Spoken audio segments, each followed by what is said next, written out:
একটি ছোট্ট গ্রাম, নাম কল্যাণপুর। এখানে সবুজ ধানক্ষেত ছিল, খাল ছিল, গাছপালা ছিল। কিন্তু হঠাৎ টানা ৩ মাস বৃষ্টি হলো না। খাল শুকিয়ে গেল, মাটিতে ফাটল ধরল, ফসল শুকিয়ে বাদামি হয়ে গেল।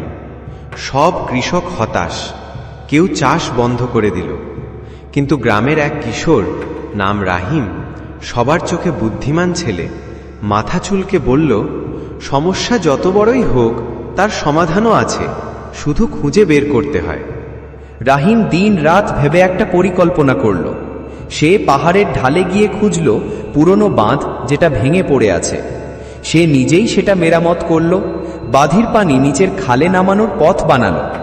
এছাড়া সে গ্রামের ছেলেদের নিয়ে গর্ত খুঁড়ে বড় জলাধার বানালো, যাতে বৃষ্টির সামান্য পানি জমলেও তা শুকাবে না। কয়েকদিনের মধ্যে ধানক্ষেত সবুজ হতে শুরু করল।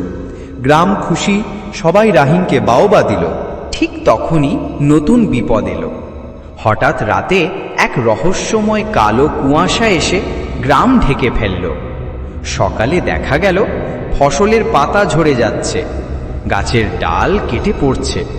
গ্রামবাসী বলল, এটা বনের ভিতরের ভূতের কাজ। সবাই ভয়ে কিছু করতে সাহস পেল না। রাহিম হার মানল না। সে মনে করল তার দাদার পুরনো বাক্সে থাকা এক রহস্যময় বইয়ের কথা। বইটা খুলে সে পেল জল আলো ঢাল নামের এক জাদু পদ্ধতি। সে গ্রামের সবাইকে নিয়ে বড় মাঠে গোল করে দাঁড় করালো বাঁশের খুঁটি, তাতে ঝুলিয়ে দিল রঙিন কাঁচের বোতল।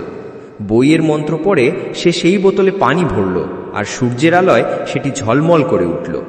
পরদিন থেকে কালো কুয়াশা আর এলো না। ফসল বেঁচে গেল। গ্রামবাসী আনন্দে চিৎকার করল, আমাদের বুদ্ধিমান জাদুকর ছেলে রাহিম বাঁচিয়ে দিল।